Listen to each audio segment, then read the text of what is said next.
김진의 돌직구쇼에 오신 여러분 반갑습니다. 김진입니다. 저는 오늘도 저희 돌직구쇼 오픈 스튜디오 앞에 나왔습니다. 이화영 전 경기도 부지사가 혐의에 대해서 계속 부인하다가 쌍방울이 비용 일부를 대신 내줬다라는 사실을 인정했습니다. 그리고 북한에게 대신 돈을 내준 사실을 이재명 지사에게도 보고했다라고 검찰에 진술한 것으로 전해지고 있습니다. 기존의 입장을 바꾼 건데요. 그렇다면 이재명 대표 입장은 어떨까요? 궁금합니다. 잠시 후에 이야기 나눠보죠. 전 비가 오나 눈이 오나 매일 아침 이곳에서 여러분을 기다리겠습니다. 김지의 돌직구쇼 지금 라이브로 시작합니다. 잠깐만요.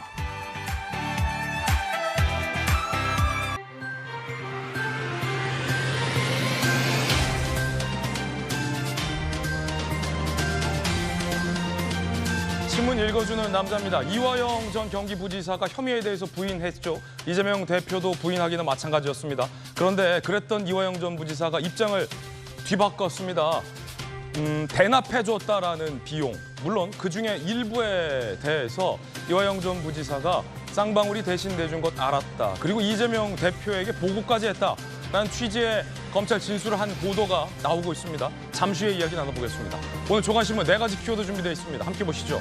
먼저 첫 번째 키워드부터 살펴보시죠.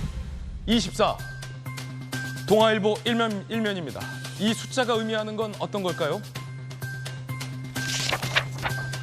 24차례 경고가 있었습니다.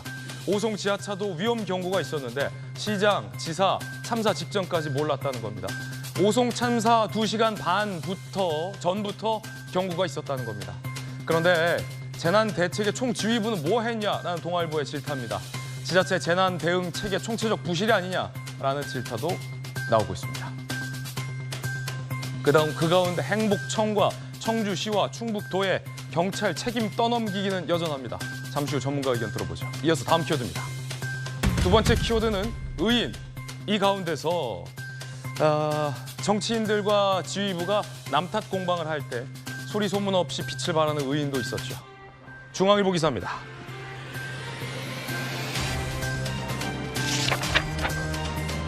화물기사에 구조된 공무원이 손 한번 보십시오. 저렇게 손이 엉망이 될 지경까지 3명을 필사적으로 구한 소식이 전해졌습니다. 자, 손바닥에 생긴 상처투성이, 목숨 3명을 구하느라 생긴 영광의 상처입니다. 잠시 후에 이야기 나눠보죠. 온라인에서 남색 셔츠의 의인을 찾는다라는 글이 올라왔는데 알고 봤더니 공무원이었습니다. 이어서 다음 키워드입니다. 세 번째 키워드는 42, 한겨레 신문 일면인데요. 이 숫자가 의미하는 건 어떤 걸까요? 미국의 전략 핵 잠수함 북보란드 42년 만에 한반도로 왔습니다. 부산에 입항했습니다. 한미 핵 협의 그룹이 첫 회의에서 공개했는데 핵잠은 확장 억제의 강력한 의지다라는 의미 부여까지 했습니다. 그러자 북한은 오늘 새벽에 미사일을 쐈습니다. 42년 만에 한반도에 전개된 미국의 핵 잠수함, 북한이 가장 무서워하는 미국의 전력 중 하나입니다. 이어서 다음 키워드입니다. 네 번째 키워드는 뒤집기. 조선일보 일면 기사입니다. 이화영 전 부지사가 진술을 뒤집었습니다. 이재명 대표에게 쌍방울의 방북비 대납 사실을 보고했다는 겁니다. 이 말인즉슨 이화영 전 부지사도 당연히 알고 있었고 쌍방울이 돈을 북한에게 대신 내줬다는 사실을 이재명 대표도 알았다는 얘기인데 이 대표는 그간 사실무근인 것처럼 부인해 왔었습니다. 자, 그렇다면 경기도가 내야 할 스마트팜 비용을 쌍방울이 대신 내줬다라는 의혹에 대해서도 사실 아니냐라는 법조계의 지적도 있습니다. 지금까지 신문 읽어주는 남자였습니다.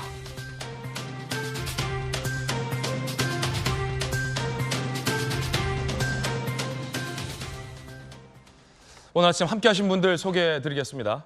대진대의 건설시스템공학과의 장석환 교수님, 그리고 국민의힘의 김근식 전 비전전략실장 나오셨습니다. 안녕하세요. 민주당의 대통령 후보 박용진 의원, 돌직구 좌장, 서울시 정무 부시장을 역임한 민주당의 김영주 의원 나오셨습니다. 어서 오세요.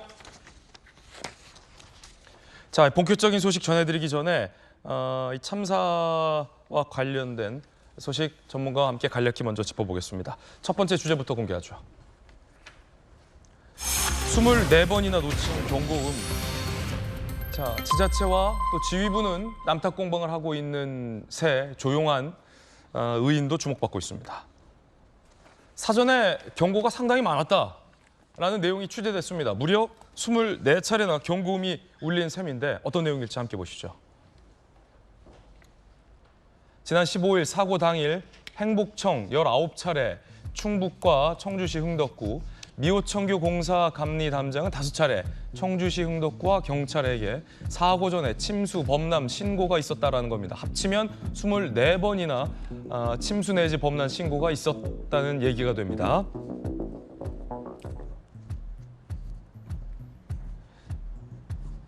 세 차례 신고받고도 충북이 좋지 않았다. 5번째 신고 후에 청주시에서는 대피 방송을 했다. 경찰은 다른 곳으로 엄한 곳으로 출동을 했다라는 내용들이 제기됩니다. 장석환 교수님, 예. 가만히 있다가 물론 재해라는 것이 닥친 일이겠지만 사전에 24차례 적어도 무언가 경고를 알리는 시그널이 있었다라는 건데 이거 왜 다 무시됐을까요? 정말 좀 안타까운 사고인데요. 많은 분들이 2020년 부산 초량 지하차도 사고가 있었는데 똑같은 지하차도 침수라고 할지라도 조금 양상은 좀 다릅니다.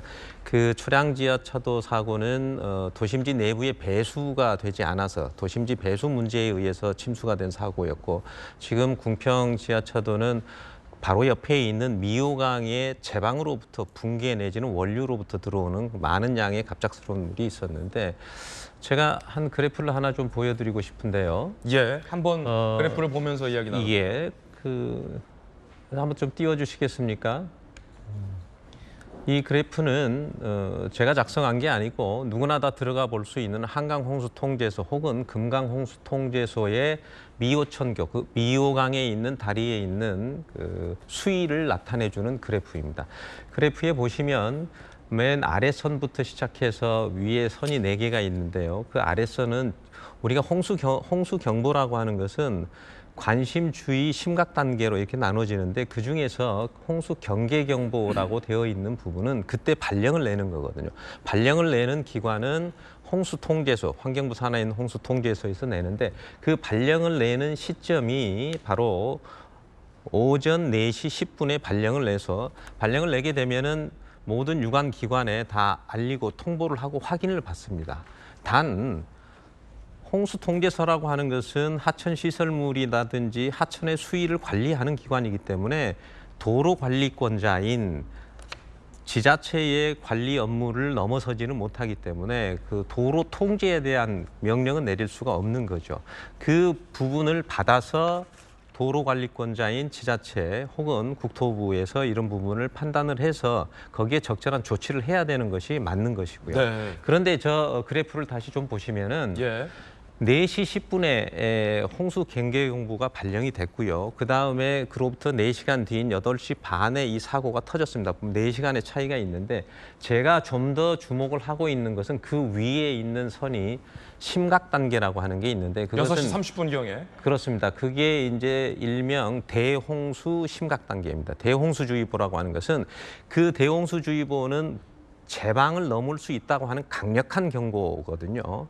그러다 보니까 왼쪽 제방은 넘지는 않았지만 그 넘을락 말락하는 그 상황이 6시 10분이고 그로부터 2시간 뒤에 또 사고가 발생했기 때문에 설령 4시 10분에 발령을 통해서 그 상황을 인지나 판단을 못했다고 할지라도 재해 상황 판단을 하시는 분들이 이 6시 때에 있었던 대홍수 심각 단계라고 하는 것은 제방을 넘을 수 있다는 그런 경고로 받아들여서 그로부터 2시간 뒤인 이 사고가 났다는 부분들에 대해서는 인지를 충분히 했어야 된다라고 하는 게 부분이라고 보여집니다. 그렇군요. 자, 그 가운데 침수 9분 뒤에도 지하차도로 가라라는 우회 노선이 통보됐다라는 보도도 나옵니다. 이 대목인데요. 지난 15일 아침 8시 49분 청주시가 시내버스 회사들에게 우회 노선을 통보한 시점인데 궁평 제2차도가 포함이 돼 있습니다. 이미 침수가 돼서 구조 작업이 진행 중일 때도 청주시에서 시내버스 회사들에게 이리로 가라라고 통보를 했다라는 대목인데요. 관련 인터뷰 한번 들어보시죠.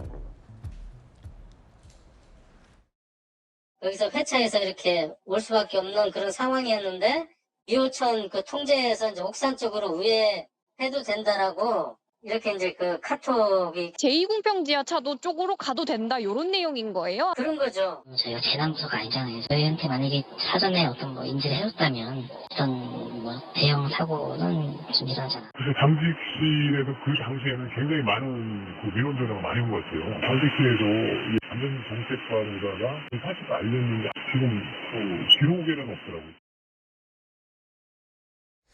결국엔 뭐 도지사도 시장도 지자체장도 보고를 못 받았고 침수 사고가 발생한 이후에도 청주시 내부에서도 공유가 안 돼서 버스 회사들에게 그리로 버스를 운전하라라고 통보를 한 꼴이 된 셈입니다. 이번 참사는 임시 제방이 무너지면서 발생한 사고입니다. 이 임시 제방 건설과 관리를 주무로 하고 있는 행복청에서 한 달 전 이 공사 현장을 방문했는데 이상 없다라는 판단을 했던 것도 도마 위에 올랐습니다.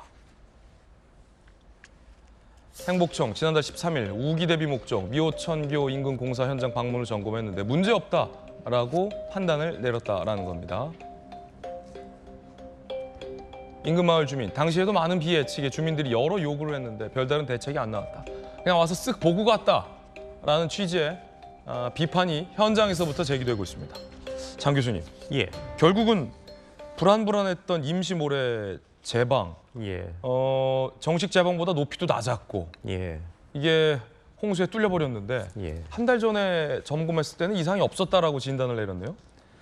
충분히 점검을 못한 것은 뭐 사실인 것 같습니다. 보통 이제 공사를 하게 되면은 제방을 일부 절개를 하고 임시 제방을 쌓는데 모든 제방이라고 하는 것은 설계 기준에 정확하게 맞춰서 그 부분을 제방을 쌓아야 되는데 그 설계 기준에 적합했는지에 대한 부분은 분명히 이번 기회에 다시 한번 좀 짚고 충분한 검증과 검토가 또 체크가 좀 필요할 부분이라고 보여집니다. 행복청에서는 뭐 1m 높게 쌓았다라고 해명했는데 그 해명이 사실과 다르다 이런 지적도 지금 나오는데요. 어제 매스컴에서 일부 보도가 됐습니다. 즉 시설 기준에는 명확하게 계획 홍수이라고 하는 그 홍수장에서 안전성을 위해서 1.5m, 적게는 0.6m부터 1.5m까지를 쌓게 되어 있는데 그 부분이 아마 충족되지 못한 것으로 어제 이제 발표가 됐었죠.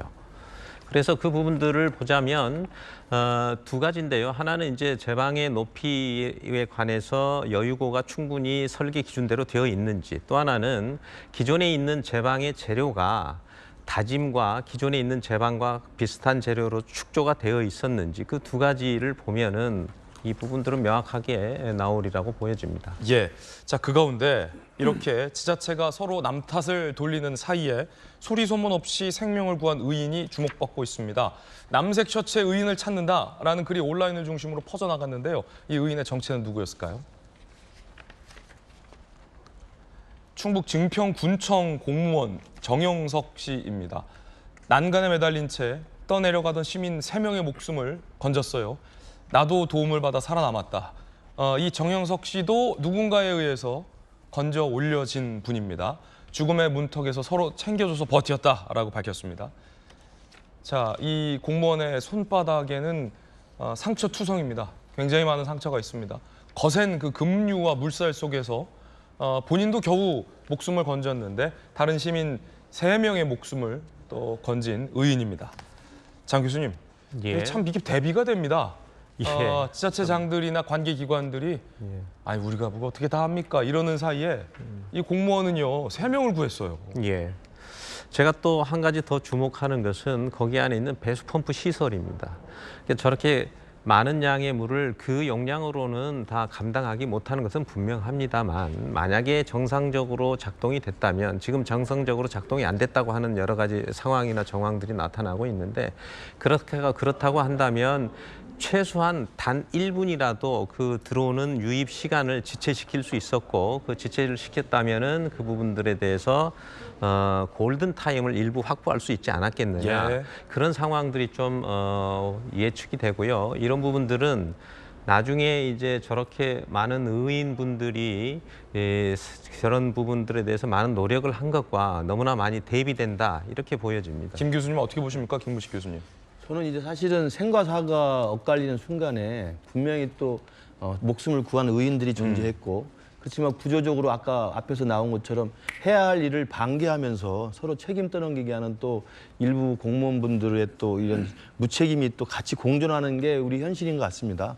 그래서 무엇보다도 지금 안타까운 사고를 수습하는 것도 중요합니다만 다시는 이런 일이 벌어지지 않도록 하기 위해서는 제일 중요한 것이 시스템으로 이 재난 상황에 대비할 수 있는 매뉴얼을 만드는 거라고 생각합니다. 예. 아까 말씀하신 그 부산의 초량 지하차도 사건이 났을 때도요. 이미 그 전에 비슷한 지하 침수 사고가 나서 부산시에서 매뉴얼을 다 만들어 놨습니다.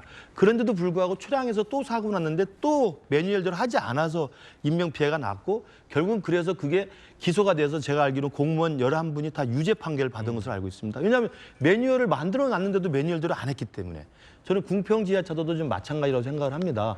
이제는 이런 엄청난 이 참혹한 사고 소식을 접하고 나서는 정부 차원에서는 그동안에 잘못한 것들을 반성하고 질책하는 것도 필요하지만 더 중요한 것은 다시는 이런 일이 발생하지 않도록 예. 정부 기관, 그다음에 정부의 지자체 이런 분들의 매뉴얼들을 좀 시스템을 갖춰가지고 그 컨트롤 타워를 만들어서 정확하게 좀 만들어내고 그것에 항상 훈련하고 대비하는 이런 시스템을 만드는 것이 중요하다고 생각합니다. 생사의 갈림길에서 다른 사람의 목숨을 건진 정영석 씨의 노고에 깊은 감사를 드립니다. 이번엔 저희가 준비한 본격적인 이야기 전해드리겠습니다. 이화영 전 지사가 진술을 뒤집었습니다. 쌍방울의 비용 대납 일부를 시인한 셈이 됐는데 이 사실을 이재명 대표도 인지했다라는 취지의 진술도 검찰은 확보한 것으로 보도가 되고 있습니다. 주제 공개하겠습니다. 진술을 뒤집은 이화영 전 부지사, 홍준표의 골프 리스크도 함께 전해드리죠. 먼저 이화영 전 부지사가 입을 열기 시작했다. 어떤 내용을 시인했을까요? 최근 검찰 조사에서 쌍방울에 방북을 요청한 사실이 있다라고 진술을 했고 이는 기존 입장을 번복한 겁니다. 그리고요. 쌍방울 측이 방북 비용을 낼 것 같다. 이재명 대표에게도 구두 보고를 했다라는 취지의 진술을 했습니다. 그러면 이재명 대표의 방북 비용을 쌍방울이 대신 내줄 것이다 라는 사실을 이재명 지사도 알고 있었다라는 이야기가 되는 셈입니다. 이재명 대표는 대북 송금과 관련해서 줄곧 부인을 해왔습니다. 특히 지난 1월에는 검찰이 신작 소설이라고까지 얘기했었습니다. 들어보시죠. 그 쌍방울과 이재명은 대체 무슨 관계입니까? 제가 전에 한번 그랬죠. 내가 인연이라면 내이 사입은 거. 저는 김성태라는 분 얼굴도 본 일이 없거든요. 아, 여기 누가 그 쓰셨네. 이거 확 지나갔는데.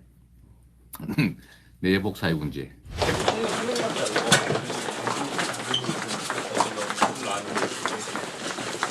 그래요. 아마 검찰에 이제 신작 소설이 나온 것 같은데 종전의 창작 실력으로 봐서 잘 안 팔릴 겁니다. 500만 달러는 경기도와 하기로 했던 스마트팜 비용을 쌍방울이 대신 내준 것이다. 검찰은 이렇게 보고 있는데 이 500만 달러 의혹에 대해서는 이화영 전 부지사가 부인을 하고 있습니다. 하지만 300만 달러, 이 대표의 방북을 성사시키기 위한 금액으로 북한에 건네졌다라는 이 금액에 대해서는 이화영 전 부지사가 진술을 뒤바꾼 셈이 된 겁니다. 자, 박성배 변호사님, 네. 강력경사 출신이시잖아요. 이화영 전 부지사 이 방북 비용 300만 달러에 대해서도 부인했잖아요. 그건 경기도와 관계없는 돈이다. 이랬잖아요. 이화영 전 부지사가 진술을 번복한 기관은 사실 법정이 아니라 검찰청이었습니다. 예. 최근에 이 검찰의 쌍방울 측이 방북 비용을 낼 것 같다고 이재명 대표에게 구두 보고했다고 진술을 번복한 것으로 알려지고 있고 그리고 방북 비용을 쌍방울이 좀 대신 내줘라라고 본인이 요청했다. 어제 법정에서는 이화영 전 부지사의 변호인이 최근 검찰 조사에서 이화영 전 부지사가 쌍방울에 방북 요청한 사실이 있다고 진술한 것으로 알고 있다는 취지로 변론을 했습니다. 그렇군요. 진술 번복은 검찰에서 이루어졌는데 현재는 이화영 전 부지사는 검찰과 대등한 당사자입니다. 기소된 상황이기 때문에 그럼에도 불구하고 통상 기소된 이후에는 검찰이 그 피의자를 다시 불러서 신문하는 것 자체가 금지되어 있습니다. 그럼에도 불구하고 이와 같은 검찰 진술 번복이 나왔다는 취지는 이화영 전 부지사가 먼저 진술을 일부 번복하겠다는 취지로 검찰에 적극적으로 요청했을 가능성이 아. 상당히 높습니다. 또 상당 부분 적극적으로 진술을 재차, 3차 하겠다는 취지로 나섰을 가능성이 들어 있습니다. 예. 다만 결이 달라지긴 했습니다만 전면적인 부인이라고 보기에는 아직 이른 감이 있습니다. 방북 비용을 낼 것 같다고 이재명 대표에게 보고를 했다거나 쌍방울에 방북 요청한 사실이 있다고 진술을 했다고선 치더라도 방북 비용 대납 요청을 했는지 여부는 명시적으로 밝히지 않았습니다. 즉, 이 진술 내용을 전반적으로 살펴볼 때 사실관계 전반을 부인하는 것은 자신의 재판에 하등 도움될 것이 없다고 판단한 것 같습니다. 사실을 처음부터, 즉 1부터 10까지 모두 다 부인했다가는 자신이 모든 혐의를 뒤집어 쓸 것 같다는 판단에 일부 인정할 수밖에 없는 사실관계는 인정하고 그 외에 법리적으로 대가관계나 부정한 청탁이 존재하지 않는다거나 또 다른 사실관계에 대해서는 부인하는 취지로 이 사건 재판 전반을 이끌고 나가려는 전략으로 보입니다. 말씀해 주신 것처럼 스마트폰 비용 500만 달러도 기존과 입장이 동일합니다. 경기도와 무관하다는 입장인데 그럼에도 불구하고 이재명 대표가 수사 대상에 오를 가능성이 대두된 것만은 사실입니다. 검찰이 이 방북 비용 대납을 제3자 뇌물 제공의 핵심으로 보고 있는데 이 방북 비용을 대납해 주는 대가로 김성태 전 회장이 경기도로부터 대북 사업 우선권 등 각종 이권을 제공받기로 한 부정한 청탁이 있다는 구조를 검찰이 그려나가고 있는데 이화영 전 부지사가 일부 진술을 번복한 상황이라면 이재명 대표와 연결고리가 형성됐다고 볼 수 있고 아직은 설익은 감이 있습니다만 추가 진술이 나온다거나 그 진술에 부합하는 증거를 일부 뒷받침한다면 이재명 대표 소환 가능성도 충분히 점쳐질 수 있는 상황이라고 할 수 있습니다. 예. 자, 지금 300만 달러냐, 500만 달러냐, 둘 다냐의 문제 같은데 김근식 실장님, 네. 지금 보면 여러 보도에 따르면 이화영 전 부지사가 쌍방울이 이재명 대표의 방북 비용을 대납하기로 한 것을 이 지사에게 사전에 보고했고 이후에 대북 송금이 진행됐다라는 취지의 보고를 이 대표에게 했다라는 거예요. 그렇죠. 그러니까 문제는 이화영 지사가 쌍방울의 방북비용 대납 의혹과 관련돼서 이재명 지사와 연결되는 고리였잖아요. 예. 고리였는데 그동안에는 진술을 계속 거부했거나 부인했습니다. 그런데 이제 지금 나오는 소식은 입을 열기 시작했다는 것이고 당시 이재명 경기지사에게 사전사후 보고를 했다고 진술이 바뀐다고 한다면 이건 제가 볼 때 우리 박 변호사님 말씀처럼 이재명 지사에 대한 소환이나 조사를 피할 수가 없는 상황이 된 것이죠. 예. 비슷한 혐의가 되는 게 이제 제3자 뇌물 혐의가 이제 씌워질 것으로 보이는데요. 잘 알려진 것처럼 성남 FC 의혹 같은 경우도 당시 이재명 지사가 직접 돈을 받지 않았지만 성남 FC라고 하는 이재명 지사의 정치적 성과가 될 수 있는 그 기관에 대신 뇌물을 줬다는 혐의로 지금 기소가 된 사건 아니겠습니까? 똑같은 것이죠. 당시 이재명 지사는 그 2018년, 19년에 이 한반도 평화 프로세스가 진행될 때 박원순 서울시장은 다 초청이 돼서 북에 가고 그랬었는데 이재명 지사만 그때 제외가 됐어요. 뭐 문재인 정부에서 뭐 불편하게 생각하는지 모르겠지만 그러면서 내가 대권 주자로서 북한과 관련된 남북 교류 화해 이미지가 정치적으로 굉장히 절실히 필요했죠. 그런 상황에 쌍방울이 옆에 있었고 쌍방울에서 오랫동안 사회이사를 했던 그리고 거기서 카드를 받았던 이화영 지사를 평화부지사로 기용을 하고 쌍방울의 사무실까지 임차해 있었던 그 안부수라고 하는 아태협 회장을 경기도의 협력단체로 지정을 해서 대북 사업을 시작하는 겁니다. 그럼 누가 봐도 뻔히 이것은 이재명 지사의 대북 이미지를 만드는 데 필요한 그 과정이었죠. 거기에 지금 김성태 쌍방울 회장이 뭐 300만 달러를 보냈고 500만 달러를 스마트폰 비용으로 대납한 것이기 때문에 검찰에서는 이화영 지사의 저 진술이 신빙성 있게 번복이 돼서 앞뒤가 정확히 맞고 한다면 그리고 이재명 지사에게 사전사후 보고를 한 것이 일관된다고 한다면 이재명 지사에 대한 제3자 뇌물 혐의의 추가 수사와 기소는 저는 불가피하다고 생각이 듭니다. 예, 물론 이화영 전 부지사가 앞서 박승배 변호사가 얘기했던 것처럼 쌍방울에게 그 대납 비용 300만 달러도 대신 내주세요 라고 얘기했다라는 것까지 진술하지는 않았습니다만 그간에 300만이든 500만이든 그거는 쌍방울이 알아서 북한에 준 돈이지 나는 모르는 돈. 경기도와 무관한 일이라고 적극적으로 부인했던 것과는 많이 진술이 바뀌었습니다. 그러면 김영주 의원님, 네. 이재명 대표는 신작 소설이라고까지 했고 쌍방울이랑 인연은 내복 한 장 사이 부분밖에 없다고 했는데 이미 본인의 최측근 이화영 전 부지사를 통해서 본인이 북한에 가게 될 때 북한이 요구했던 비용 상당수잖아요. 300만 비용이 북한에 송금된 거잖아요. 그거를 이재명 대표는 알고 있었다는 거잖아요. 그러면서 왜 신작 소설이라고 얘기했을까요? 그러니까 이제 기본적으로는 이제 김성태, 이화영 이 변호사들이 자기 살 길을 찾기 시작했다. 모멘텀이 좀 달라졌다. 그동안은 최소한 이화영 부지사만큼은 끝까지 입을 닫을 줄 알았는데 완전히 독박을 쓰는 구조를 피해야 되겠다. 아마 그런 생각들을 가져가지 않을까 생각하고요. 이재명 대표 입장에서는 이제 그런 생각이에요. 이것이 원래 어떻게 보면 이해찬, 이화영 이 두 분을 통해서 자기한테 이런 게 필요하다라고 하는 주도권에 있어서는 이재명 대표의 주도권보다 이해찬 전 대표의 주도권이 더 셌을 수도 있고 그런 제안을 나는 받아들였다. 물론 나도 그런 방금 우리 김근식 교수가 얘기한 것처럼 박은수는 되는데 왜 나는 안 돼? 이런 부분들이 있었기 때문에 그것을 강력하게 추진하고자 하는 의지는 있었지만 모든 기본적인 그림은 이해찬, 이화영의 작품이다. 그렇게 이제 수세적인 입장에서 방어를 할 수밖에 없는 거고요. 또 김성태가 하는 얘기와 지금 이화영이 하는 얘기는 충돌을 빚을 수밖에 없습니다.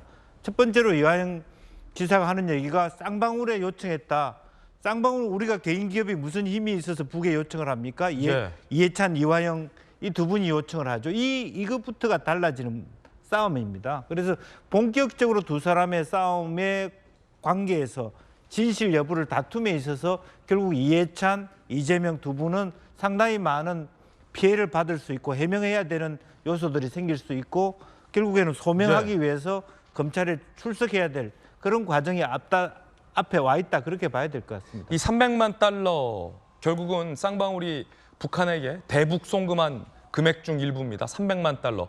이 중 이것과 별도로 500만 달러도 대북 송금이 됐는데 이건 경기도가 북한에게 지불하기로 한 금액, 스마트팜 비용을 쌍방울이 대신 내준, 대납해 준 걸로 검찰은 보고 있습니다. 이 중에서 이 대표의 방북 비용을 쌍방울이 대납해 줬다라는 300만 달러와 관련된 이야기를 전해드리고 있는 건데요.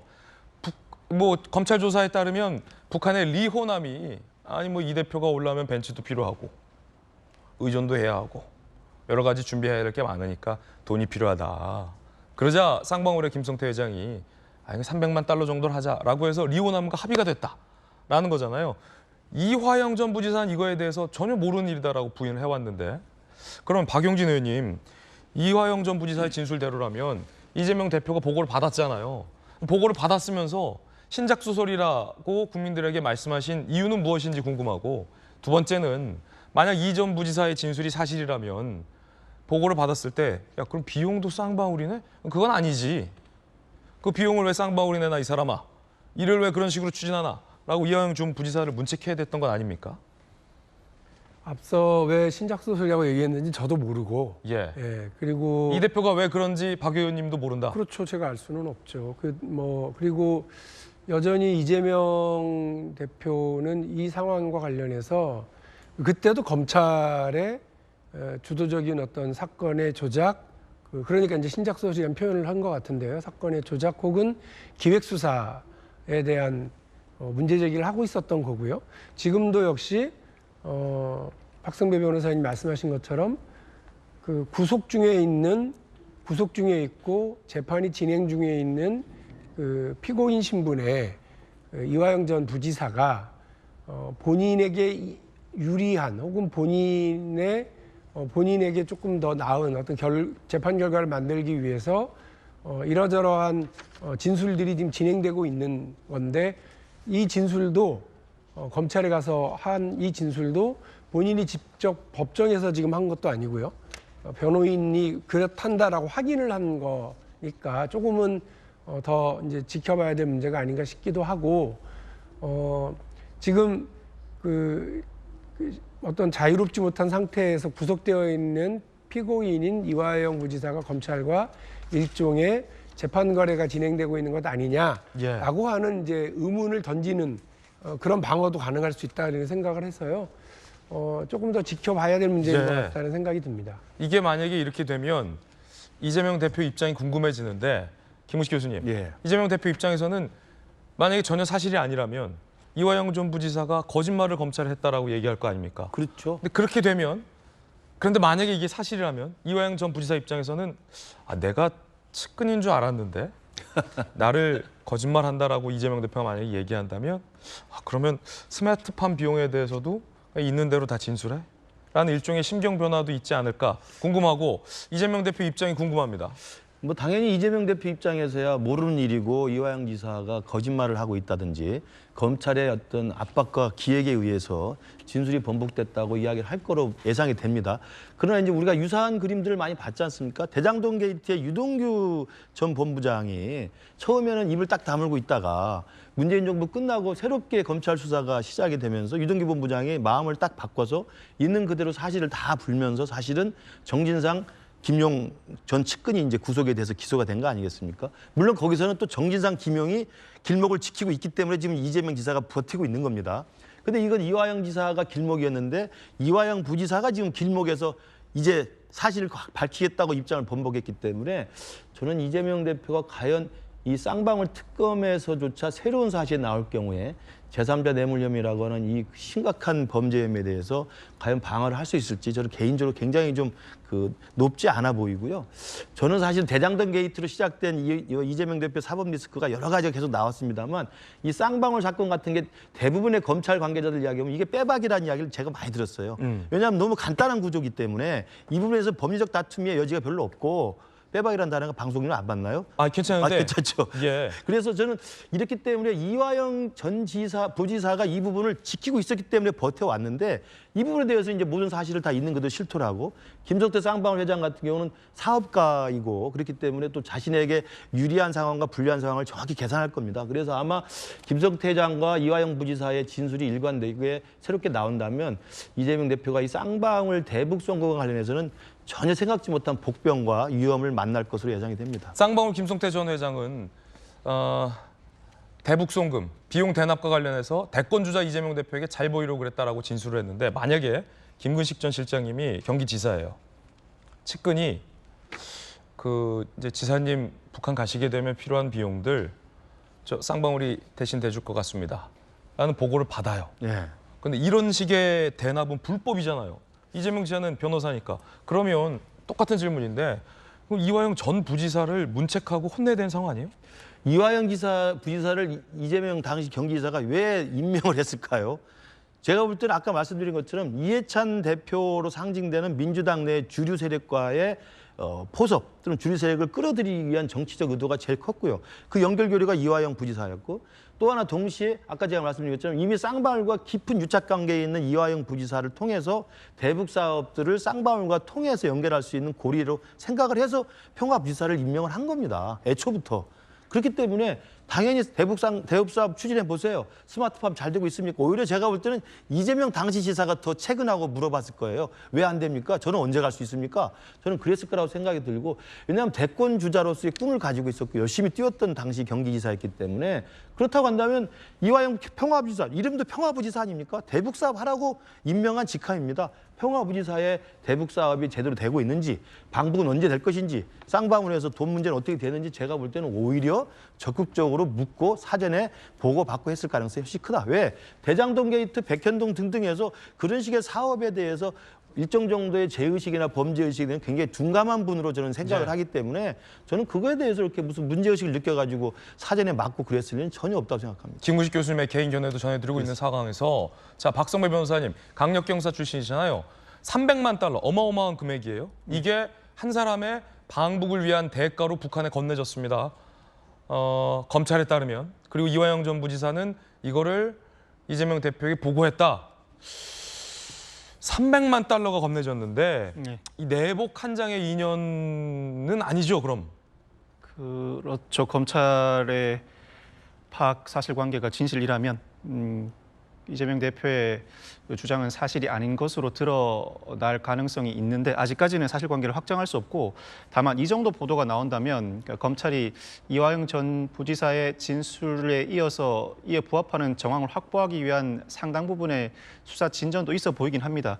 다만 이 사건은 결국 이재명 대표가 제3자 뇌물 제공 혐의로 기소돼 처벌될 수 있을지로 그 관심이 모아지는데 단적으로 성남FC 사건과 비교하자면 사실관계 확정의 면에서는 수월하고 법리적인 면에서는 까다롭습니다. 그 이유가 사실관계 확정의 면에서는 성남FC 사건과 다르게 이화영 전 부지사가 이와 같은 입장을 견제하고 더 나아간 진술을 하게 된다면 준 측뿐만 아니라 받은 측 인사까지도 돈이 지급되었다는 사실관계 진술을 하고 있으므로 사실관계 확정은 더 수월할 수 있습니다. 그렇군요. 다만 법리적으로는 결국 방북은 성사되지 않았으니 방북과 관련된 비용인지 여부에 대해서 다툼의 여지가 있고 특히 제3자 뇌물 제공 혐의는 부정한 청탁이 존재해야 하는데 경기도가 어떠한 권한으로 대북 사업 등의 각종 이권을 부여할 수 있을지 김성태 전 회장 스스로가 대권 주자가 뒤에 존재하고 있으니 그 도움을 바라고 돈을 지급했다고 주장하고 있는 이상 이는 오히려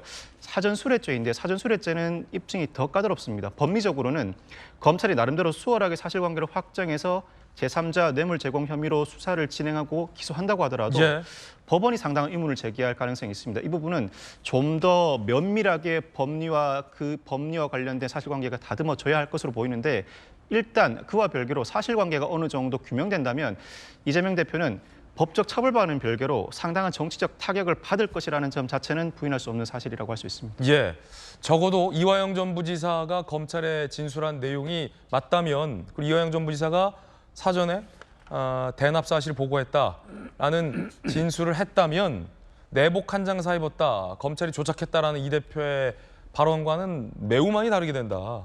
그리고 제3자 뇌물과 관련된 이야기까지도 전해지고 있습니다.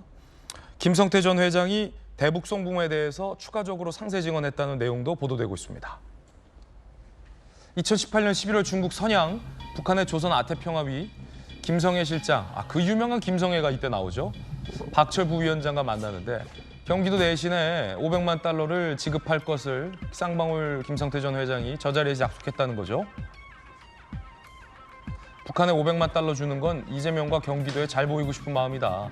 북한에서 사업해보고 싶었다. 뒤에 경기도와 강력한 대권 주자가 있었기 때문이다. 라고 진술을 했습니다. 요 대목은 김영주 의원님, 왜 그 내복 한 장 사 입은 인연밖에 없다라는 사람을 위해서 어마어마한 돈을 내줬냐? 라는 질문에 대한 답변이죠. 김성태 전 회장의. 그리고 주장입니다. 잘 보이고 싶었다. 대권 주자 등에 업고 북한에서 사업하고 싶었다. 뭐 사실 그대로 받아들이면 꼭 묻고 알 묻고를 할 수 있죠.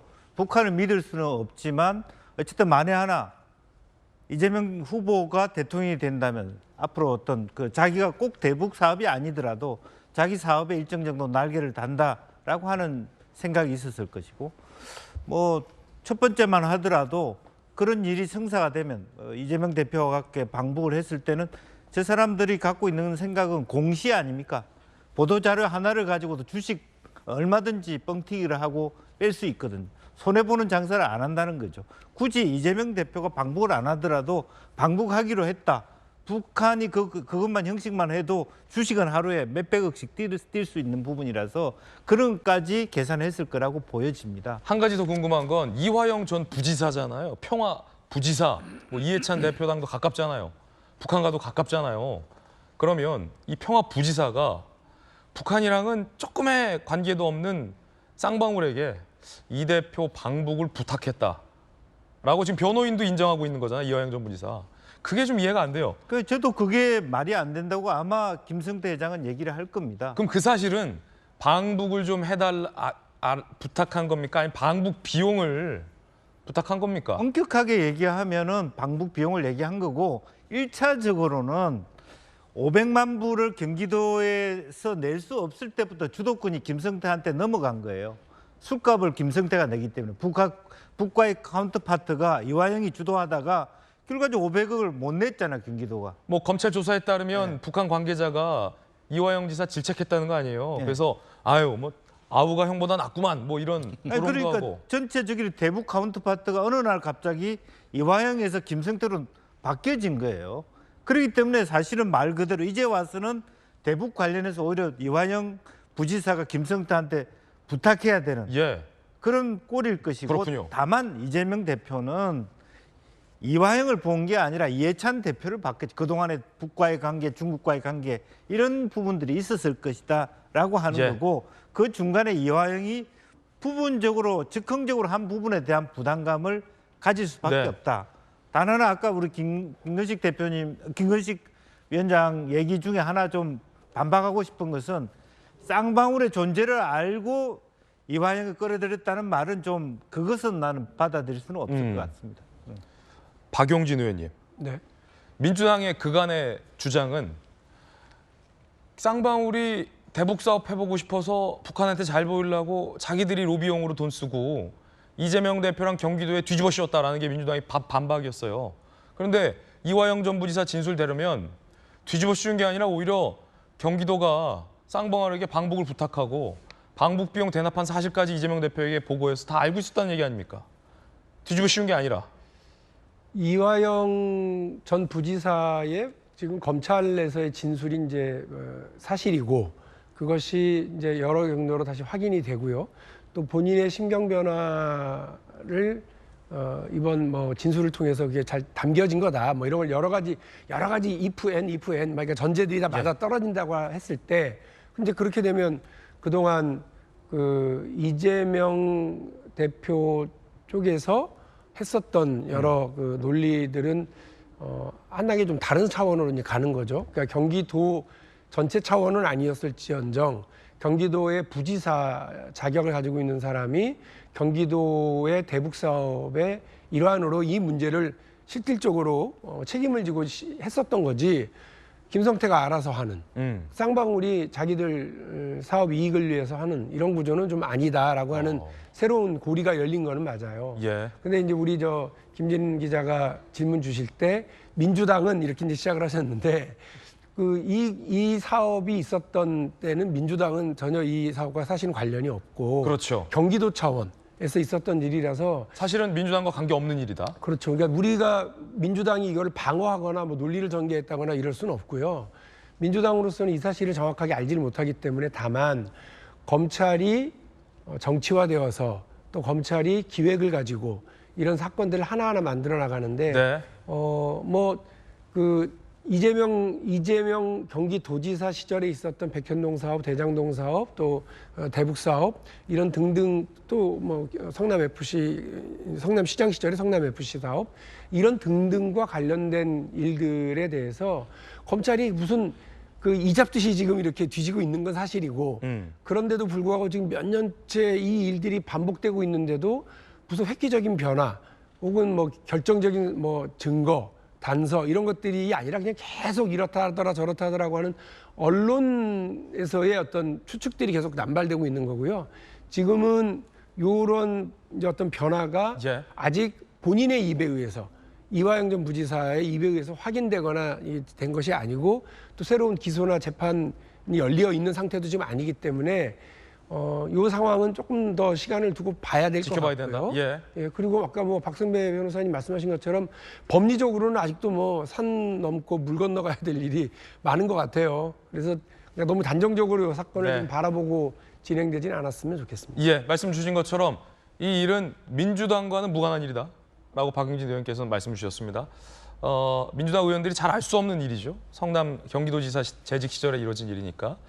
그리고 이화영 전 부지사가 검찰에 실제로 이렇게 진술했는지 법정을 통해서 이화영 전 부지사 본인의 입을 통해서 한 번 더 확인할 필요가 있어 보인다라는 말씀 드리겠고요. 이재명 대표가 이에 대한 입장이 아직 안 나왔기 때문에 사전 보고했다. 대납 사실을. 이것이 사실인지 여부도 아직은 단정할 수 없다라는 말씀 거듭 드리겠습니다. 아마 이 대표도 재판 과정에서 반박하지 않을까 혹은 취재 과정에서 반박하는 입장을 내놓지 않을까 생각이 되고 입장 나오면 바로 전해드리겠습니다. 방금 박용진 의원 말씀 주셨듯이 민주당과는 전혀 무관한 일. 하지만 이재명 대표가 민주당의 대표가 되면서 민주당이 사법 리스크를 대처하게 된 상황이 꽤 오래되고 있습니다. 특히나 불체포 특권을 포기하느냐 마느냐를 두고 민주당이 최근 내용을 겪었죠. 지난번 의총에서도 불발됐습니다. 혁신위는 굉장히 불쾌한 반응을 보인 바 있었죠. 그런데 이 내홍 끝에 불체포 특권을 포기하기로 어제 민주당이 결의했습니다. 단 조건이 붙었습니다.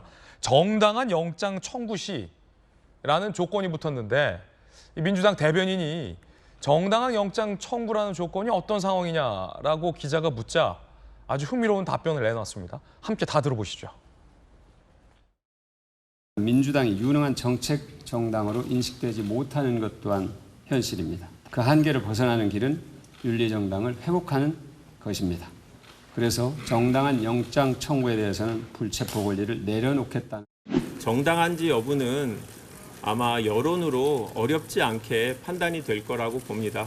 다만 아주 예외적으로 국민들의 눈높이에서 정당하지 않다라고 생각하시면 그때는 달리 볼 수 있다라는 이야기지 원칙에 좀 더 집중해 주셨으면 좋겠습니다. 그 불체포 특권 포기가 그 당론으로 채택한 것도 아니고 그냥 총의를 모으는 것 수준으로는 좀 부족하다는. 우리의 의사를 확인하는 거니까요. 그것이 당론이든 결의든 선언이든 그건 다 나름의 다 의미가 있는 것이라고 저는 생각을 하는데 충분히 국민의 눈높이에 맞춰 하겠다. 국민의 눈높이라면은 국민의 눈높이. 네, 좀 더 구체적으로. 국민들이 보셨을 때 저거는 뭐 맞다 이렇게 생각하시도록 하겠다는 거죠. 그럼 지금까지 불체포 특권을 포기하지 않았던 것은 국민들의 눈높이에 맞지 않아서 정당한 영장 청구가 아니라고 불체포 특권을 행사하셨던 겁니까? 라는 반박이 가능한 대목으로 보이는데 김영주 의원님, 야 이게 뭐 천신만고 끝에 불체포 특권 포기를 결의했는데 뭐 조건이 굉장히 까다롭군요. 정당한 영장 청구 시. 그런데 그 정당한 영장 청구냐 아니냐는 국민의 눈높이에 맞춰서 보겠다. 국민 눈높이에 볼 때 정당한 영장 청구가 아니라고 판단을 민주당 지도부가 한다면 지금처럼 계속 불체포 특권을 행사하겠다라는 의미도 되잖아요. 그러니까 이제 뭐 체포하겠다고 오면은 일단 여론조사를 돌려야죠. 여론조사를 예. 어느 여론조사 기관에 돌리느냐 이게 중요해요. 어떤 여론조사에 돌리느냐. 55%든 60%는 기준을 정해서. 근데 그게 국민 눈높이가 어떤 프로냐. 이것도 국민적 눈높이가 있어야 될 것 같아요. 그러니까 두세 개 정도. 53% 정도만이면 국민 눈높이에 맞는지 당론으로 40%는 아닌지. 몇십 프로인가를 정해야죠. 당론으로 해요 그거를? 60% 정도 되면은 잡혀가도 되겠다. 이런 얘기고 좀 농담입니다만은 국민의 눈높이는요. 이 포기한 거 맞습니까? 무조건입니다. 지금 국민의 눈높이. 지금 저 발언 자체가 국민의 눈높이에 안 맞습니다. 영장 포기한 거 맞아요? 불체포 특권?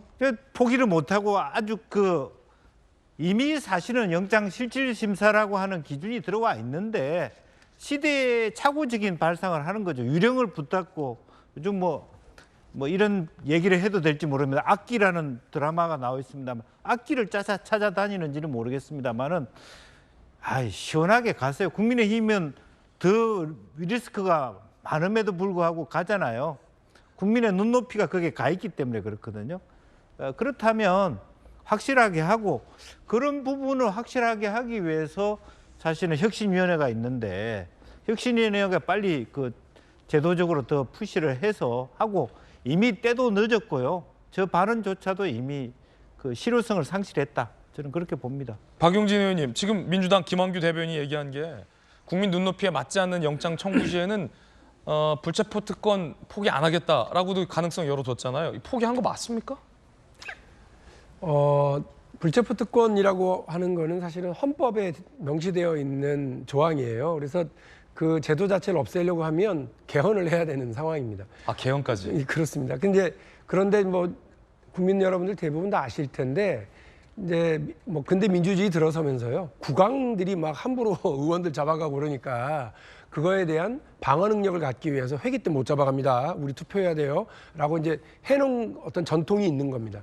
그런데 이제 아까 김영주 의원이 말씀하신 것처럼 1996년인가 7년에 윤관 대법원장 시절부터 영장 실질 신문 제도가 이제 들어섭니다. 그렇게 해서요 온 국민이 검사와 경찰에 의해서 인신 구속되고 일단 유치장 그다음에 구치소 이런 데를 가기 전에 이 사람 구속해야 되는지에 대해서 판사 앞에서 신문을 받아요. 그렇죠. 그 제도가 들어선 뒤에는 국왕이 잡아가든 검사가 잡아가든 누가 잡아가든 온 국민이 다 국회의원을 포함한 모든 국민이 영장 실질심사 제도를 받기 때문에 그게 오히려 사실은 부당한 영장 집행에 대해서 방어할 수 있는 방어 능력이 되죠. 근데 이제 그 전에 영장 실질심사를 받으러 가기 전에 국회에서 표결을 하면 더하는 좀 이상한 상황이 돼버린 거예요. 그렇죠. 그렇기 때문에 어떤 국회의원은 이전에는 나는 바로 억울해 죽겠으니까 판사한테 바로 가서 내가 할게. 그러니까 이번에 표결도 하지 말고 회계도 잡지 마세요. 비회계 중에는 이제 잡혀갈 수 있으니까 그렇게 해봤던 거예요. 그래서 권성동 의원이 그랬죠. 예, 약간 제도가 지금 약간 꼬여 있는 게 사실이고요. 예. 정말 근데 중요한 건 우리 정치하는 사람들 아닙니까? 정치하는 사람들은 이 제도의 정당함 혹은 부당함 이런 것들을 논쟁하고 옳고 그름을 따질 때가 아니었고 국민들이 민주당이 지금 방탄정당 아니야? 민주당이 지금 여러 가지로 부도덕한 상황 아니야? 이게 말이 돼? 예. 라고 이야기를 하면서 민주당의 변화를 촉구하고 있는 타이밍이었기 예. 때문에 어차피 정치적인 선언인 거예요. 제도적으로 못 바꾸기 때문에 정치적 선언으로 나는 국회의원의 투표를 따로 구하지 않겠다. 국회의원의 동의를 따로 얻지 않고 내 발로 걸어가겠다라고 하는 선언을 하면 끝나는 일이었기 예. 때문에 혁신이가 그 선언을 받아라라고 했을 때 지도부가 그냥 오케이 하고 딱 받으면 끝났어요. 예. 그렇게 할게요. 라고 했으면 끝났는데 그때 아마 되게 길게 막 브리핑이 나왔는데 저도 읽다가 이게 무슨 말이지? 이제 했었을 정도니까 그래서 저를 비롯한 당의 변화를 보여줘야 된다. 예. 혁신해야 된다라고 하는 그 요구를 받아들이려고 한다 당에 민주당에 그런 의원들이 많다라고 하는 걸 빨리 보여주자 해서 31명이 연명을 통해서 우리는 불체포특권 포기할게요. 이 동력을 받아서 지난번에 한번 좌절됐다가 박광원 원내대표가 그럼 다시 한번 시도하자라고 했는데 당 안에 이게 헌법적인 권리인데 이걸 왜 포기하냐. 검찰이 지금 상당히 의도를 가지고 민주당을 압박하고 있는 거 아니냐라고 하는 이런 의견들도 있거든요. 근데 이 의견들을 넘어서기 위해서 찬반 토론을 하는 건 오히려 문제가 생길 것 같으니까 정치적 선언이다. 그리고 31명의 의원들도 이렇게 했으니 이거를 받아서 가자라고 예. 하면서 다만 정당한 영장이라고 하는 조건부가 붙은군요. 조건이 달린 거예요. 그러니까 박용진 의원이 주도한 31명의 불체포특권 포기 시에는 이런 꼬리표 안 붙었죠? 그런 거 없고요. 동료 의원들에게 오히려 구명 활동도 하지 않겠다. 그리고 의총에서도 나 가결시켜 주라라고 오히려 얘기하겠다라고 하는 게 이제 저희들 선언의 내용이었기 때문에요. 굳이 정당한이라고 하는 건 필요 없다고 생각하고 실제 이 정당하다 안 하다를 우리가 달지 않더라도요. 국민들 보시기에 말도 안 되게 탄압을 한다. 국회의원인데 잡아가려고 그런다. 북하고 연결해갖고 막 괜히 탄압한다. 이러면 국민들이 광화문 내거리를 가득 채워서 반대하십니다. 그러니까 저는 그전에 판사가 기각하겠죠. 국민을 믿고 또 그렇죠. 대한민국의 성숙한 어떤 법정의 기준을 믿는 것이 맞다고 생각합니다. 자, 그럼 어쨌든 꼬리표가 붙었어요. 정당한 영장 청구 시에만 불체포특권을 포기하겠다. 그럼 만약에 우리가 지금까지 얘기했던 대북송금 관련해서 검찰이 이재명 대표에게 제3자 뇌물죄로 구속영장을 청구한다고 가정했을 때 이건 정당한 영장입니까 아닙니까? 바로 이제 그런 경우를 대비하기 위해서 정당한 영장 청구에만이라고 하는 이 전제 조건을 걸어놓은 거라고 저는 해석을 합니다. 저게 이제 박용진 의원이 설명 잘 해주셨습니다만 저게 정당한 영장 청구에 한해서인데 저는 두 가지 의미로 해석된다고 봐요. 영장이 정당한지 아닌지인 건지 아니면 청구가 정당한 건지 아닌지 두 개가 해석 가능하거든요. 영장이 정당한지 아닌지는 말도 안 되지만 이건 판사님이 하시는 거예요. 영장이 정당한지 아닌지 누가 판단합니까? 그래서 구속적부심사 가가지고 판사 앞에서 신문에서 판사가 기각을 하든지 발부를 하든지 하는 거 아닙니까? 그럼 판사가 하는 건데 왜 그 민주당 국회의원이 합니까? 그다음에 두 번째, 정당한 영장이 아니라 정당한 청구인지 이건 이제 절차상의 문제겠죠. 검사가 정당하게 청구 절차를 다 밟아서 법적으로 하자 없이 청구를 한 건지 이건 검찰법에 다 나와 있고 형사소송법에 나와 있는 겁니다. 그러니까 정당한 영장 청구에 한한다는 이 말 자체가 아무 의미 없는 저는 그야말로 국민들을 혼동시키기 위한 저는 궤변이라고 생각을 하고요. 박용진 의원 말씀대로 이건 정치적 의지를 표현하는 겁니다. 이걸 있잖아요. 다 각서 쓰고 다 동의를 해도요. 헌법상 권한이기 때문에 검찰이 구속영장 청구하면 회기 중에는 다시 체포영장이 오게 돼 있어요. 그걸 말릴 수가 없습니다. 그럼 무기명 투표하게 돼 있습니다. 그럼 그때 자기 양심을 속이고 몰래 들어가서 자기는 부결시키면 되는 거 아닙니까? 다만 정치적으로 보여주자는 거잖아요. 그 보여주는 것조차도 안 하는 거 보면 좀 이해가 되지 않아요. 우리 민주당 의원들이. 도대체 뭐가 그렇게 뒤가 구린 게 많은 건지 무기물에 가서 찍어도 이렇게 덜덜 떠는 게 있는 건지 저는 정말 이해가 되지 않습니다. 저는 이해가 되지 않는 게 아니 정말 이해가 되지 않는 게 많군요. 100% 저는 다 창선해서 불체포특권을 포기했다고 선언을 해도요. 체포동의안에 넘어게 돼 있고 또 무기명 투표하게 돼 있습니다. 예. 그런데도 왜 벌벌 떠는지 저는 돈봉투 사건을 떠올릴 수밖에 없다. 예. 정말 참 답답한 민주당입니다. 자, 이번엔 국내임 얘기 좀 해보겠습니다. 홍준표 대구시장이 폭우가 오는 주말에 골프를 쳤는데 지적이 됐는데 오히려 왜 트집을 잡냐 라며 반박을 했죠. 들어보시죠. 일각에서 좀 부적절한 처신이었다라는 비판에 대해서 좀 시장님 어떻게 보세요? 부적절하지 않았습니다. 골프를 치는 건 사적인 행동이라고 생각하시는 건가요? 그런 터집 잡지 마세요. 주말에 공무원들이 자유스럽게 개인 활동을 하는 겁니다. 기자분들은 주말에 그럼 나오라고 하면 그냥 나옵니까? 골프 치시는 동안에 실시간으로 보고 받으셨나요? 실시간으로 보고할 상황이 없습니다. 괜히 그거는 쓸데없이 터집 하나 잡았다고 그래 벌떼처럼 덤진다. 그런다고 해서 내가 무슨 거기 기죽고 잘못했다 그럴 사람입니까? 난 그런 처신한 일이 없어요. 자, 그런데 국민의힘 지도부에서 홍준표 시장에 대해서 진상을 살펴보겠다라고 밝혔습니다. 들어보시죠. 각 당협의 위원장 그리고 지자체장, 정부 관계자 또한 부적절한 언행으로 무리를 빚는 일이 없도록 해주실 것을 당부드립니다. 국민의 대표로서 국가적 재난 상황이 사회적 지탄의 대상이 되고 나서도 반성할 줄 모르는 적반하장 행태를 보여 국민의 눈살을 찌푸리게 만들고 있습니다. 수해로 전 국민적 피해가 속출하는 상황에 골프장을 찾는 건 공직자의 기본 자세가 아닙니다. 홍준표 시장님 골프 발언을 방에서 어떻게 보고 엄중히 보고 있습니다. 하지만 먼저 진상 파악이 먼저 우선되지 않겠나. 처음 듣는 이야기입니다. 아직 그런 말씀 없었습니다. 자, 그 가운데 보도에 따르면 국민의힘 중앙윤리위가 홍준표 시장의 수해중 골프 논란에 대한 징계 개시 여부를 논의한다고 밝혔습니다. 당 지도부가 관련된 진상조사에 착수한 당일에 속전속결로 내려진 결정입니다. 김용주 의원님, 네. 진상조사 당 지도부에서 플러스 국민의힘 윤리위에서 징계 개시 여부 검토까지. 네. 이제 윤리와 법 그 차이인데 홍준표 그 시장께서는 지난번에 대구 경찰청장 문제도 말씀할 때 내가 검사까지 한 사람인데 내가 모래시가 검사인데 이게 너무 법적으로 혹은 당의 대표를 했다라는 그런 생각으로 가득 차 있는 것 같습니다. 그러다 보니까 법적으로 무슨 문제야? 이렇게 얘기를 하는데 실제적으로 뭐 시장이 단순히 어떤 단체장을 떠나서 아까 우리 김병민 최고위원 얘기한 것처럼 전체 국가 전체가 지금 비 피해를 당하고 또 많은 분이 또 유명을 달리하는 이런 상황이잖아요. 그러면 다 점검을 해야 되는데 뭐 실제로 용산 사건도 마찬가지입니다. 구청장이 어떤 태도를 보이느냐가 사건을 엄청나게 다르게 한 거예요. 사실은 그 축제에 대하여. 마찬가지입니다. 대구에서 큰 피해가 있다 없다를 떠나서 시장이 어떤 태도를 보이느냐. 또 지금 우리 사태도 마찬가지입니다. 행안부 장관이 탄핵돼 있는 이 상황이 어떻게 이 일을 갖다가 일파만파 컨트롤 타워 없는 상태. 그렇기 때문에 그것이 대통령의 외유에까지 부담이 가는 거거든요.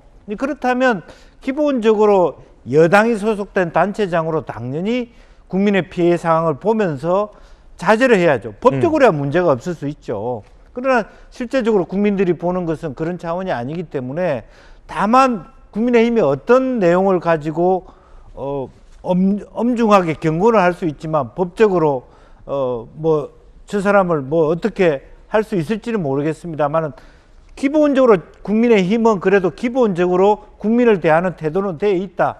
진상조사를 한 의지를 빨리 밝힌다. 그런 의미에서 민주당보다 낫다 그렇게 생각합니다. 예, 김용주 의원님의 개인적 견해 전해드리고 있습니다. 박성배 변호사님, 강력경사잖아요. 지금 홍준표 시장 반박 SNS도 어제 올라왔는데 국민정서법에 기대어서 정치를 한다. 당 조치에 대해서 홍 시장의 반박인데 매뉴얼에 어긋난 행동을 하지 않았다라고 반박하고 있습니다. 네네. 당 지도부에서는 부적절하다. 진상조사에 뭐 윤리위 징계 개시 검토까지. 네네. 강력경사께서 보시기엔 누구 말이 맞습니까?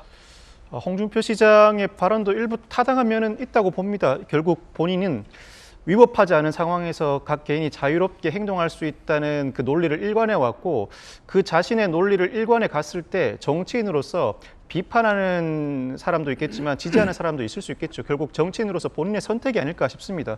그 내용을 살펴보면 호우경보 시에는 부단체장이 업무를 총괄하고 비상 2단계 발령 시에는 단체장은 관례상 위수 지역만 벗어나지 않으면 된다. 재난 대비 매뉴얼에 벗어난 바가 없다는 취지로 주장하고 있습니다. 아마 징계 절차가 실제로 개시되면 이 재난 대비 매뉴얼에 벗어난 바가 없다, 위법사항이 전혀 없다는 취지의 항변을 적극적으로 개진할 것 같습니다. 그렇지만 국민의힘 윤리위원회가 직권으로 징계 절차 개시 여부 안건을 상정한 이상 징계는 사실상 불가피해 보이고 그렇군요. 홍준표 시장은 징계 수위를 보고 부당한 조치인지 여부를 판단하겠다는 입장인데 적어도 경고, 나아가서 여론이 심상치 않으면 당원권 정지까지 논의해 볼 수는 있을 것 같습니다.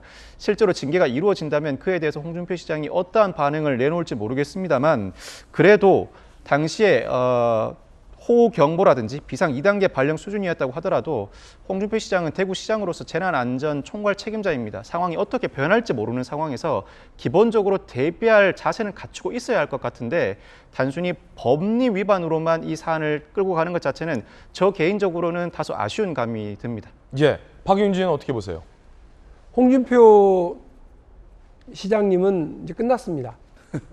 대통령 선거에 출마하지 않겠다고 이번 사태를 가지고서 선언해버리신 거라고 저는 생각합니다. 정치하는 사람의 책임이라고 하는 건 무한 책임이다. 이거 본인도 이해하실 거 알고 계실 거예요. 대통령이야말로 무한 책임을 지는 자리고요. 대구시장도 마찬가지입니다. 무한 책임을 지는 자리지 이게 법에 어디 규정이 어디 이렇게 하는 자리가 아니에요. 그런데 홍준표 시장은 아니 이게 대구에서 무슨 사태가 벌어진 것도 아니고 거기에는 무슨 얘기냐. 다른 데서야 사람이 죽든가 말든가 내가 무슨 상관이냐라고 하는 얘기를 하신 거거든요. 대통령 선거에 불출마하겠다라고 이야기한 거랑 마찬가지로 본인이 대한민국 국민들 전체를 향한 어떤 그 공감 능력 이런 것들을 갖추지 못한 사람이라고 하는 걸 뭐 말한 거나 다름없다고 생각을 합니다. 우리가 보통 뭐 홍카콜라 얘기하는데 그 가로 열고 막말 준표라고 얘기를 합니다. 그러나 시원한 맛도 있고 또 그 중에는 눈살 찌푸리게 하는 일도 있죠. 그런데요, 홍준표 시장이 지금 이렇게 이야기하신 거는 김기현 대표하고 싸우거나 기자들하고 싸우는 게 아니라 국민들 가슴을 후벼파하고 국민들하고 싸우려고 하시는 거예요. 대통령이 우크라이나 가는 것보다는 빨리 오셨으면 좋았을 텐데 라고 하는 국민들의 바람이 있죠. 그러나 많은 국민들은 또 압니다. 대통령께서 우크라이나 가는 것도 중요하지, 대통령의 정상외교도 중요하지 이렇게 생각을 하시는 분도 많습니다. 그런데 거기다 대고 굳이 지금 뛰어서 서울에 가봐야 굳이 할 일이 뭐가 있냐라고 얘기하는 대통령의 참모가 국민들의 가슴을 후벼 파는 거였거든요. 마찬가지입니다. 홍준표 시장이 본인 입으로 이 문제에 대해서 저렇게 얘기를 하시는 건 국민과 싸우자고 하는 거고요. 김기현 대표나 기자들과 싸우는 게 아닙니다. 트집 잡는 건 기자다, 뭐 홍준표 대표다 이렇게 얘기하신 모양인데 이것을 문제 제기하는 건 국민들 마음이거든요. 국민들의 마음을 저런 식으로 표현하시는 분이 대통령 선거는커녕 다음에 대구시장도 출마하실 자격이 없다고 생각합니다. 예, 박용진 의원의 의견까지 전해드렸습니다. 그런가 하면 김기현 대표가 방미중에 관용차를 사적으로 이용했다라는 논란도 제기됐습니다.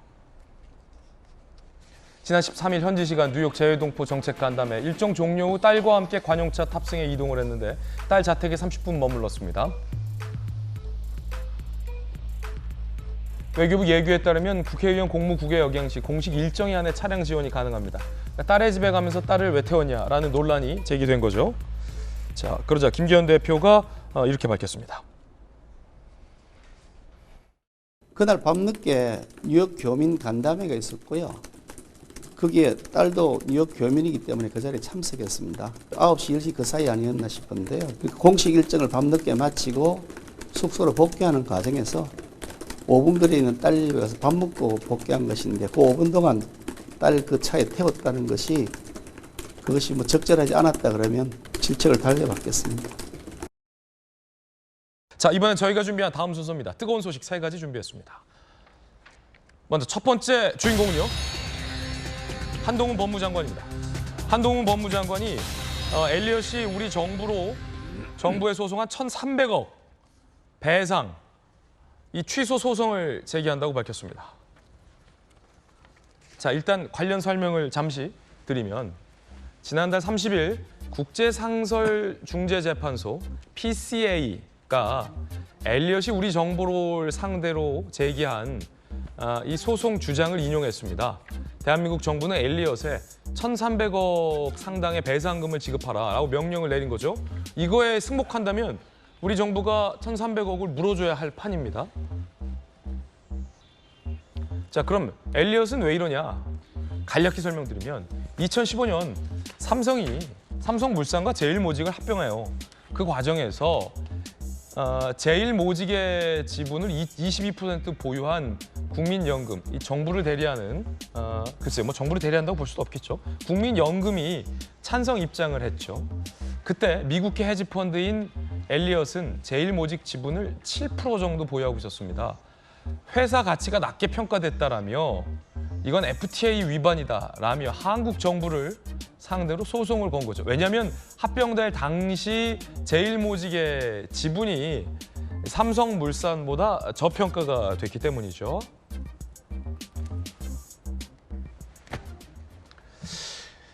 근데 잘 뜯어보면 사실 기업 간의 합병은 흔히 있는 일. 엘리엇이 소송을 제기한 문제를 삼은 건 삼성이 아니라 대한민국 정부입니다. 저렇게 합병되도록 대한민국 정부가 찬성하고 나섰기 때문에 이 책임은 대한민국 정부에 있다라는 주장인 겁니다. 한 장관은 이에 대해서 이게 말이 되느냐라고 법적으로 다투겠다고 밝힌 겁니다. 국민의 피 같은 세금이 불필요하게 낭비되지 않도록 끝까지 최선을 다하겠습니다. 국민연금이라는 어떤 기관 투자자가 지분권을 행사했는데 소수 주주에 대한 책임을 묻는 문제잖아요. 이 문제를 수긍할 수 있겠습니까? 한미 FTA는 정부 조치라는 것을 굉장히 규정을 강화해 놨습니다. 미국 입장에서도 정부의 조치가 아닌 범위가 너무 넓어지게 되면 자기들도 너무 힘들어집니다. 또 하나는 사법부에서의 판결과 명확하게 배치되지 않습니까? 중재재판부 몇 명의 판단을 그대로 받아들인다? 전 국익에 반한다고 생각합니다. 박성훈 변호사님, 야 이거 우리가 이기면 일단 우리 정부 돈, 국민 세금 아낄 수 있는 거니까 네네. 좋은 거고 한 장관이 문제 삼는 건 아니 지금 엘리엇이 문제 제기한 건 대한민국 정부가 삼성 인수합병 아니 뭐예요? 삼성 합병하는 걸 찬성해 줬다. 네네네. 라는 걸 전제로 지금 엘리엇이 문제 제기한 건데 아니, 네. 대한민국 정부가 무슨 언제 찬성을 했느냐. 국민연금 대주주가 대주주로서의 권리를 행사한 거다라는 입장인 거죠. 이 판정에 불복하는 취지는 크게 세 가지로 요약됩니다. 일단 국민연금이 상업적 의결권을 행사한 것에 불과하다. 피해자는 국민연금이라고 할 수 있을지언정 엘리엇은 아니라는 논리입니다. 두 번째는 국민연금을 국가기관으로 볼 수는 없다는 것입니다. 국민연금의 행위를 두고 국가를 상대로 직접 소를 제기할 수 없다는 것인데 자유무역협정이 체결되면 각 국가의 기업이 상대 국가를 상대로 직접 소를 제기할 수 있습니다. 그런데 이 국민연금의 행위를 두고 국가의 행위로 보고 국가를 상대로 바로 소를 제기하는 구조 자체가 전제가 틀렸다는 취지의 주장입니다. 셋째는 우리나라의 소액 주주들도 이 국가를 상대로 소를 제기했지만 우리나라 법원에서 그 판결을 인용하지 않았다. 그 형평성에도 어긋난다는 취지입니다. 이 논리가 그대로 취소 소송에서 받아들여져서 인용된다면 국민의 피 같은 세금이 지출되지 않을 수 있겠습니다만 1,300억 어마어마한 돈입니다. 만만치 않은 작업이긴 합니다. 그 이유가 현재 세계적으로 국가가 투자자에 관여하는 방식이 상당히 다변화되고 있고 이 부당한 국가 개입 방식은 국가가 전면에 나서지 않고 제3의 기관을 대리하는 방식으로 행사하기도 하고 있는 상황이어서 이를 근거로 취소소송 인용이 쉽지는 않아 보입니다. 그렇다고 하더라도 상당히 막대한 비용이 드는 사건이다 보니 어쩔 수 없이 항변을 하고 있는 것으로 보이고 모든 소송은 그렇습니다. 전례가 있다고 하더라도 그 전례가 이 사건과 정확하게 부합하는 것은 아니기 때문에 끝까지 다퉈봐야 하는 것이고 사건의 세밀한 부분에서 차이가 발생해서 실제로 인용 판결을 이끌어낼 수 있기를 바라는 마음입니다. 한 장관은 승소 가능성이 있다는 입장인 거죠? 그렇습니다. 그러니까 사실 저 피 같은 국민 세금이 1,몇백억이 이렇게 내야 된다고 한다면 법무장관으로서 한번 이걸 아껴보자. 그리고 끝까지 소송을 해서 이겨보자라고 하는 생각을 하는 건 좀 자연스러운 생각이라고 봐요. 근데 이제 지금 설명하신 것처럼 간단치는 않은 소송이 될 것 같고요. 또 하나는 이제 제일 중요한 게 국민연금이 저기에 찬성을 했던 게 문제가 되는 건데 국민연금이 과연 정부기관일 것이냐 아니면 민간의 상업적인 결정이냐 이 부분인데 잘 아시는 것처럼 이 사건은 뒤에 국정농단 사건이 연결돼 있잖아요. 왜냐하면 지금도 아마 이름을 기억하실 때는 당시 국민연금 이사장이었던 문용표 이사장이 국정농단 사건 연결돼가지고 삼성물산의 합병을 도와준다는 취지로서 이 부분에 찬성한 것으로 사실은 법원 판결에 나와 있는 겁니다. 그래서 이재용 부회장도 그 기소돼가지고 처벌을 받았잖아요. 이제 그걸 가지고 엘리엇은 중재재판소에다 소송을 한 거고 그 아마 판결에 기초해서 국제상설재판소에서 아마 배상을 하라고 했던 것으로 짐작이 돼요. 그렇기 때문에 이게 단순히 국민연금의 정부기관이냐 국가를 대리한 거냐 이 아니냐라는 이 소송을 우리가 지속하기 위해서는 국정농단 사건에 대한 재검토가 필요할 수밖에 없는 것이어서 간단하거나 녹록해 보이지는 않는다. 그리고 또 하나는 이 부분이 과연 다시 또 몇 년 전에 우리 대한민국에 있었던 그런 안 좋았던 기억을 다시 뒤집어 재소환한다는 것이 도움이 될지는 잘 모르겠습니다만 어떻게든 간에 법무부 장관 입장에서 몇 가지의 법리적 근거를 가지고 한번 소송을 해보겠다 하는 것에 대해서는 우리가 지지를 보내야 될 것 같습니다. 그리고 잘 되기를 바라는 수밖에 없지 않겠나 생각합니다. 예, 일각에서는 한 장관이 주도적으로 벌였던 국정농단 수사 결과를 바탕으로 엘리엇이 소송을 제기한 것인데 이에 다시 한 장관이 문제를 제기하는 것이 자기 부정 아니냐라는 비판의 목소리도 있다는 것도 말씀드리겠습니다. 뜨거운 소식 함께하고 있습니다. 두 번째 소식 만나보시죠. 박영수 전 특검이 법원에서 최근 영장이 기각됐죠. 그런데 검찰이 박영수 전 특검의 딸 등 가족 인근 주거지를 압수수색했습니다. 화천대유가 최대 25억의 특혜를 준 것 아니냐라는 논란이 있죠. 딸이 화천대유로부터 받은 연봉 플러스 절반 시세 절반 값에 얻은 분양 플러스 10억이 넘는 돈을 화천대유가 딸에게 빌려준 것 플러스 퇴직금으로 받기로 한 수억 다 합쳐서 25억. 이거 대장동 일당이 박영수 전 특검에게 주기로 한 50억에 해당하는 거 아니냐. 그중 일부가 아니냐라고 검찰은 보고 있습니다. 압수수색에 나섰습니다.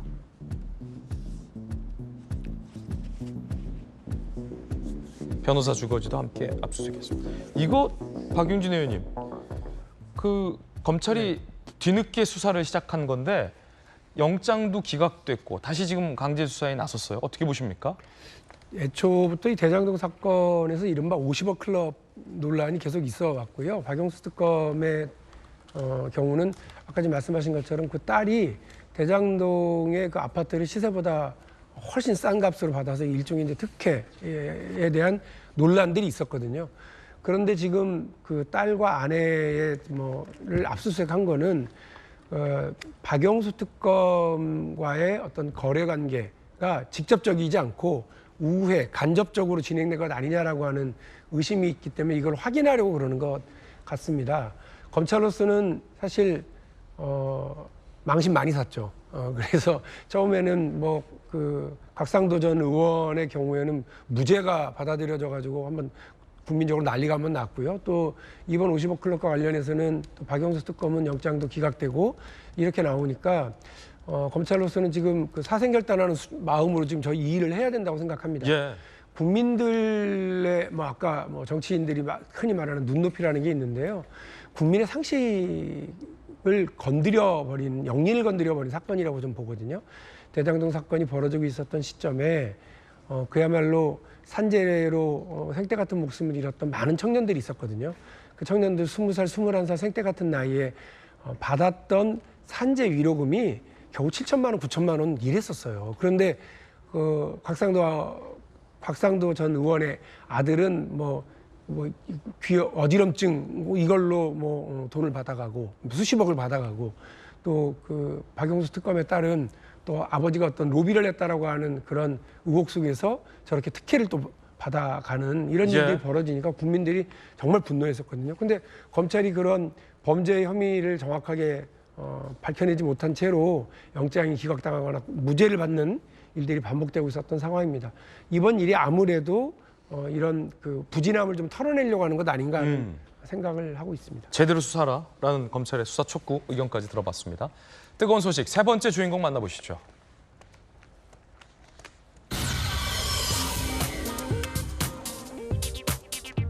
판문점을 견학 중이던 미군 장병이 군사분계선을 넘어서 북으로 갔습니다.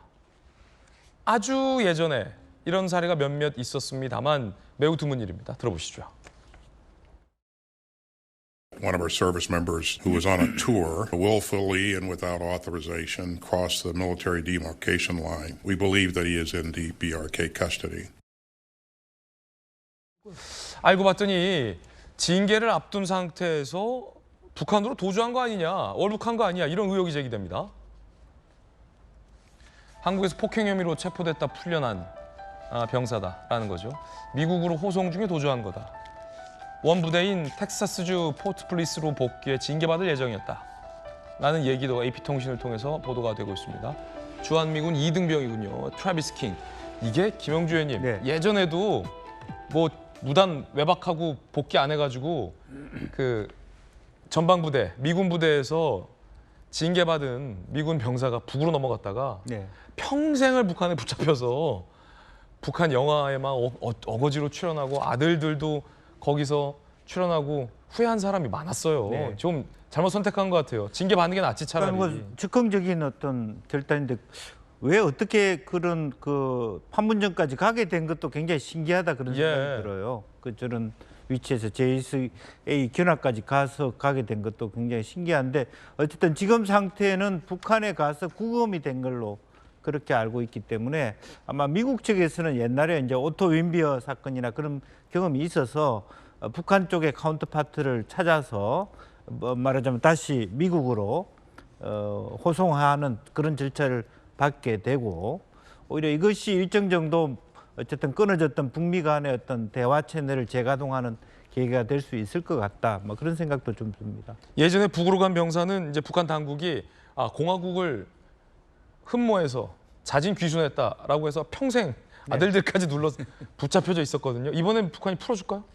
글쎄요, 뭐 그런 부분에 대한 흥정이 있겠죠. 아마 이제 본인이 계속 있겠다.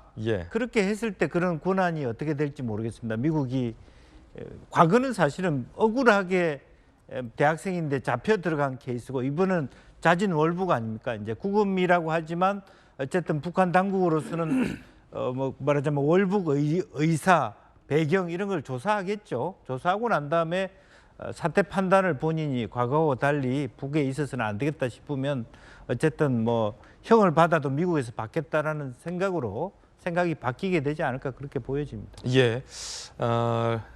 예전에 젠킨스가 한번 북한으로 넘어갔다가 평생을 후회 속에 산 바가 있죠. 오늘 저희가 준비한 소식 모두 다 전해드렸습니다. 저희들은 내일 아침 8시 50분에 인사드리겠습니다. 오늘 하루는 분명 어제보다 나을 겁니다. 좋은 하루 되십시오. 고맙습니다.